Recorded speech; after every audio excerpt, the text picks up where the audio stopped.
संयुक्त रूप से माननीय सांसद सह एआईएमआईएम के राष्ट्रीय सदर असदुद्दीन ओवैसी साहब एवं मैं समाजवादी जनता दल के राष्ट्रीय अध्यक्ष संयुक्त रूप से आज की राजनीतिक परिस्थिति में मुल्क में त्रिध्रुवीय राजनीति की जरूरत है। ट्राइपोलर पॉलिटिक्स का ये पूरे मुल्क में आवश्यकता है, लेकिन खास करके बिहार में त्रिध्रुवीय राजनीति, चूंकि बिहार का चुनाव भी अभी आसन्न है, तो यहाँ मजबूती से, क्योंकि यहाँ जो विपक्ष है मजबूती से अपने दायित्व का निर्वहन नहीं कर पा रही है। ये अफसोस है, अफसोसजनक बात है, और अपने कर्तव्यों को निर्वहन करने में विफल दिख रही है। अभी आपको यूडीएसए के कन्वीनर जनाब जयेंद्र प्रसाद साहब ने आपको पूरी तफसील बताई। यूनाइटेड डेमोक्रेटिक सेक्युलर अलायंस इसका फुल फॉर्म है, और कन्वीनर साहब तय करेंगे कि ये अलायंस कितने सीट पर बिहार में इलेक्शन लड़ेगा। अफसरुद्दीन साहब हमारे प्रदेश के अध्यक्ष हैं, वो उसके भी डिप्टी कन्वीनर नहीं, तो बैठकर कन्वीनर साहब के साथ पूरा तय करेंगे कि किस सीट पर इलेक्शन लड़ना है, कहां से लड़ना है, किस जगह पर लड़ना है।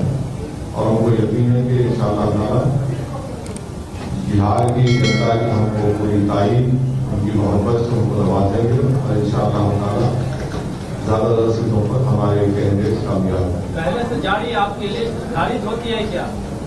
पहले से नहीं, पहले खारिज नहीं होती, बल्कि अब जब हम जयेंद्र प्रसाद यादव साहब के लीडरशिप में एक अलायंस बना है यूडीएसए, तो जाहिर है आपके साथ बैठकर आप फैसला करेंगे कितने सीट पर लड़ना, कहां से लड़ना, तो जाहिर एक नए सिरे से उस पर काम हो। अलायंस बना था यूडीए, और भी दल के साथ अलायंस बना था यूडीए। मैं बता दूं, एक मिनट, क्या और भी दल आपके गठबंधन में शामिल होने वाले हैं? यकीनन हम लोग वेलकम करेंगे। कन्वीनर साहब बात कर रहे हैं, बहुत से लोग अभी इतना जल्दी होगा उनके बारे में बोलना, पर हमको यकीन है कि बहुत से लोग उसमें शामिल हैं। आपकी तरफ से परहेज तो नहीं हो गया? अब ये सब बातें जो है जैसा शुरुआत हुई है, जब आगे बढ़ेगा तो मालूम हो जाएगा। वही सब आपसे कहा हमने कि बैठकर बातचीत करके सीट का कितने सीट लड़ेंगे, कहाँ से लड़ेंगे, वो पूरा आपको बताया जाएगा। सर, आप हमेशा SC/ST की बात करते हैं, SC/ST को कितनी सीट मिलेगी आपके यहाँ से? अभी आपके स्टेटमेंट में आपने सुना होगा कि वंचित समाज को कौमी ढांचे में लाना बहुत जरूरी है। यकीनन उसके पालन में जो कॉन्स्टिट्यूशन रिक्वायरमेंट है, इतना जल्दी आपके सामने पूरी पार्टी कन्वीनर के अलायंस की पूरी सीट का तो जिक्र करना कोई पार्टी नहीं करती है। बिहार में SC/ST समाज के कितने प्रतिशत लोग आपके साथ होंगे? क्या लगता है, कैसा काम हुआ है, आप पर कैसा विश्वास है? अब देखिए, कोई पॉलिटिकल पार्टी ये देखे कोई हमारे साथ बराबर बहुत ज्यादा तादाद में हमारे साथ है, और उनको पूरा यकीन है, क्योंकि एक सीनियर पॉलिटिकल लीडर हमारे साथ है, जिनकी जिंदगी पॉलिटिकल शुरुआत ही उसी समाज के अपलिफ्टमेंट के उसके ऊपर हुई है। यकीनन इंशाअल्लाह बहुत अच्छे तरीके से हमारे साथ आएंगे और उनको साथ लेके चलेंगे। सर, नीतीश कुमार बिहार की सत्ता पर 15 सालों से काबिज है, विपक्ष से तेजस्वी यादव से कुछ बातचीत हुई थी आपको? नहीं, हमसे तो कुछ नहीं।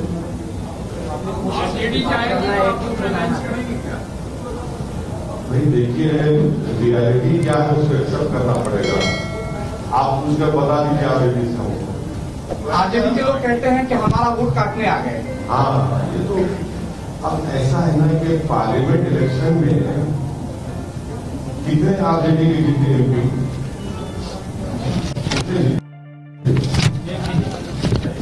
एक भी नहीं। हम कितने सीट पर खड़े? अख्तर भाई किशनगंज से खड़े थे, अख्तर भाई ने 3 लाख वोट किए।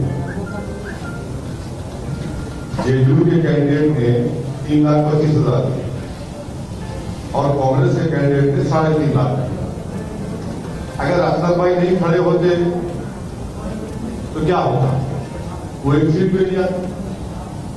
तो ये तो इनका पुराना एक कैसे भी है। दूसरा मैं कहीं नहीं भाग रहा हूँ बाबा, कहा एक बैठे ना, तुम आपके सामने बैठे। दूसरी बात यह है कि 5 साल पहले गठबंधन के नाम पर वोट किया, सेकुलरिज्म के नाम पे वोट किया, ओवैसी को हमको बुरा बताकर वोट किया। अब आप बताइए कि नीतीश कुमार कैसे चलेंगे बीजेपी के साथ? जिन बिहार की जनता ने इनको वोट दिया, उसको धोखा क्या इन तमाम पार्टी इन्होंने नहीं दिया? हमसे पूछ के आपने गठबंधन तोड़ा था। तो ये अच्छा होता है कि वो अपने ही गिरबान में झांक कर देखे क्या क्या गलतियां हैं, तो बेहतर हो। बिहार की सेक्युलर पार्टी आपसे अलायंस करने से क्यों डरती है? उन्हीं इलाकों में जहां चुनाव लड़ना चाहते हैं, वहां भी तो कम से कम अलायंस की गुंजाइश हो सकती है, तैयार होना चाहिए। मैं आपसे कह रहा हूं सर, उनको बता दीजिए हम किसी से नहीं डरते, हम इलेक्शन लड़ना चाहते हैं। अख्तरुल इमान साहब कुछ दिन पहले आरजेडी से मिले थे, मैं भी एक्सपेक्टेशन है कि अख्तर भाई मिले थे, नहीं मिले थे, मिलते हैं, मगर इसको आप ये कहना कि मिले थे वो नहीं है, वो मुलाकात नहीं थी जो आप समझ रहे हैं। पार्टी मजबूत हो न देखिए, आज भी हम बोल रहे हैं, आपसे मैंने कहा कि आप हमारा मैसेज कन्वे करिए, बताइए क्या बोलते हैं वो ना, वो भाव नहीं दिया क्या सर आरजेडी की तरफ? हाँ, भाव नहीं दिया क्या आरजेडी की तरफ? भाव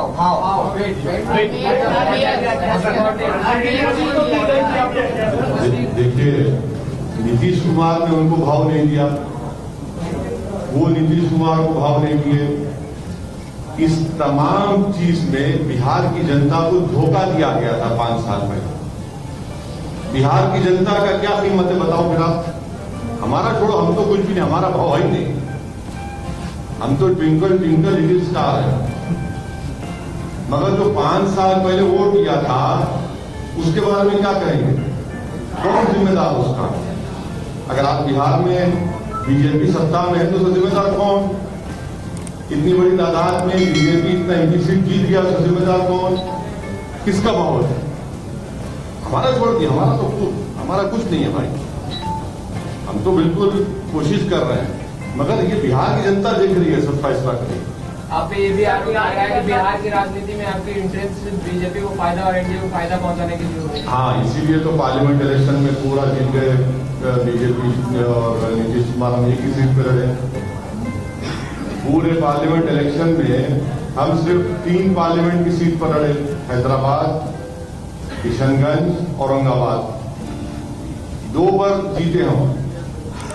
हैदराबाद में मैंने बीजेपी को हराया, औरंगाबाद में इम्तियाज जलील ने 23 साल के शिवसेना के एमपी को हराया। आज महाराष्ट्र में कांग्रेस शिवसेना के साथ है। अब ये सवाल कांग्रेस से कोई नहीं पूछते। इल्जाम लगाना तो ऐसा है ना कि हमारा चेहरे पे लगा हुआ है, शायद इल्जाम लगाइए, इल्जाम को इतराज नहीं, मगर आवाम को, जनता देख रही है सब ये तमाशा जो हो रहा है, और जनता इसका अच्छा जवाब देगी। ओवैसी की बात है कि यहाँ पे बिहार में लड़ाई एनडीए वर्सेस महागठबंधन माना जा रहा है, तो ऐसे में अगर आप जब अपने उम्मीदवार उतारेंगे और आपको क्यों लगता है कि आपकी राय है या सवाल आ जाता है? सवाल नहीं, आपकी राय है या फिर ऐसा आपका ओपिनियन है? ले लेते हैं, सवाल सुन लीजिए। हाँ, आप एक और गठबंधन बनाने की कोशिश कर रहे हैं, लेकिन जो वोट बैंक पे आप दावा करते हैं वो वोट बैंक तो महागठबंधन के पास नहीं माना जाता है, तो कहीं ना कहीं वोटों का बंटवारा। महागठबंधन अभी रहा कहाँ? कौन सा महागठबंधन कह रहे हैं? कहाँ है महागठबंधन? और ये क्या ये कोई फ्यूडल है क्या कि हमारा वोट है वो आ नहीं सकता? जमहूरियत है। हम पार्लियामेंट इलेक्शन नहीं लड़े, फिर क्या हुआ उस वोट को? जो लोग आज ये सवाल कर रहे हैं उनको सोचना चाहिए कि पार्लियामेंट के चुनाव में क्या हुआ, जब तक पूरे देश में क्या हुआ। ये जो इनका जो फ्यूडल एटीट्यूड है ना कि हमारा वोट, अरे भाई क्या जनता है, ये जमहूरियत है, डेमोक्रेसी है, जिसको चाहे वोट डालेगी नहीं डालेगी, हमारा वोट तो ये क्या खरीद के रखा क्या आपने? आखिर चुनाव के वक्त ओबीसी को इतना बिहार का चिंता क्यों हो रहा है? अरे ये गलत बात है। सीमांचल में जो हम काम कर रहे हैं, कई मरतबा हम वहां पर गए, बाई इलेक्शन में तो हमने कांग्रेस को हराया। थोड़ा सर्वे करो मेरे भाई, थोड़ा क्वेश्चन पूछने से पहले थोड़ा बैकग्राउंड चेक किया करो। बाई इलेक्शन तो हुआ ना, कौन हारा वाला? हम जीते ना। जरा थोड़ा तेजस्वी यादव बेरोजगारी और पलायन के मुद्दे पर चुनाव लड़ने जा रहे हैं। आपका मुद्दा क्या होगा? आप बिहार के लोगों को क्या देने वाले? हमारे कन्वीनर साहब, देखिए, हमारा बेरोजगारी, जो लोग बेरोजगारी के मुद्दा उठा रहे हैं उनको नियत से, ईमानदारी से उठाना चाहिए। हम लोग का बेईमानी वाला गठबंधन नहीं है। आप लोग जो पूछना चाहते हैं 15 साल बनाम 15 साल, ये बेरोजगारी निकलता है पार्टी में तो किसको रोजगार देते हैं मालूम है ना?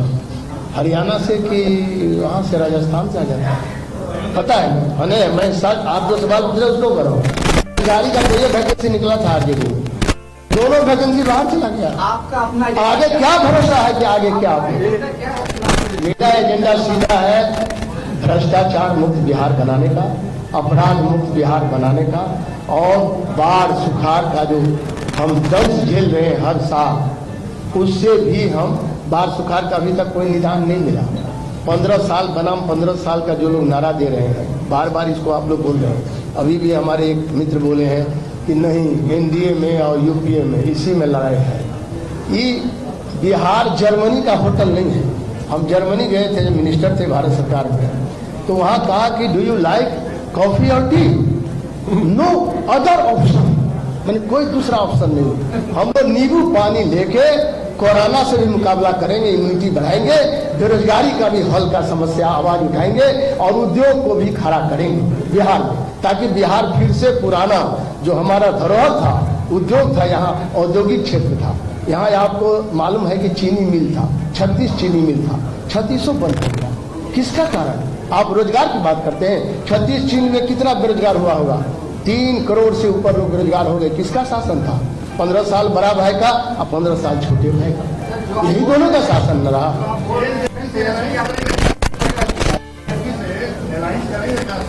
अब देखिए, हाइपोथेटिकल क्वेश्चन का, I am not going to answer you. Hypothetical question का क्या जवाब दे सकते? काल्पनिक प्रश्न का कोई जवाब नहीं होगा। एलपीजी के आ रही है सर, सर्वे में आपको किसी मिलती हुई नजर आ रही है बिहार? मेरा सर्वे हो रहा है। हम लोग देखिए, हम लोग जमीनी कार्यकर्ता का अभी पूरी तरह चिन्हित किया जा रहा है। एक सप्ताह में आपको बताया जाएगा, अभी टाइम। देखिए, सवाल आपसे है, बिहार में 240 सीटें हैं, लगभग कितनी सीटों पे ये होमवर्क किया हुआ है कि आप लोगों की जो नई अलायंस है वो चुनाव लड़ सकती है? वैसे आपको सवाल है सर, शायद आप देर से आए। शुरुआत में ही हमने कह दिया कि हमारे कन्वीनर साहब और विमान साहब और आप सब लोग बैठकर बातचीत करेंगे, तय करेंगे, और फिर आपको जरूर बताएंगे कि बिहार के कितने असेंबली क्षेत्र से हमारे एनडीए से के अलायंस के कैंडिडेट होंगे। थोड़ा वक्त दीजिए, इंशाल्लाह आपको बराबर मालूम, कोई आपसे उतनी वाली बात नहीं, आपको बताएंगे। आपको अवगत करा। बिहार की राजनीति आपके बिहार आने के बाद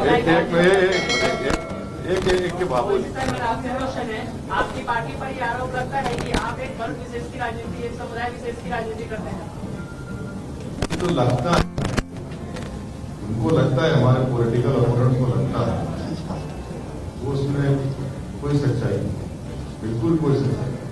सच्चाई नहीं है। अन्य पार्टियों का भी मानना है कि बिहार की पार्टियों का भी मानना है कि आपके बिहार आने के बाद अल्पसंख्यकों पर जो राजनीति है वो काफी तेज हो जाएगी बिहार में। अरे हम तो बात ही नहीं कर, हम तो वंचित समाज की बात कर रहे हैं, पूरी समाज की बात कर रहे हैं, कहाँ एक विशेष समाज की बात।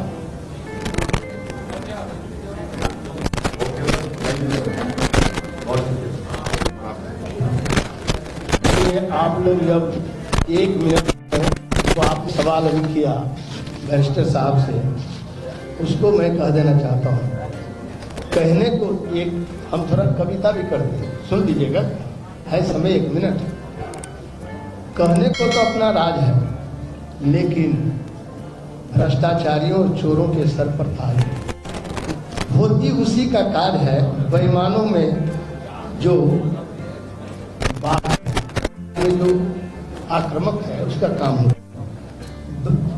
समझने का यही अहम एक सवाल है, हिंदू हो या मुसलमान, आप सवाल पूछ रहे थे, सबका लहू लाल है। कोई राम कहे, कोई कहे रहीम, कोई केशव कहे या कोई कहे करीम, सब में बसता एक ही राम रहीम। मार मत कोई, श्याम रहे या सलीम। समझने की यही अहम एक सवाल है, हिंदू हो या मुसलमान, सबका लहू लाल है। बस यही हम आप जो सवाल पूछे थे उसका जवाब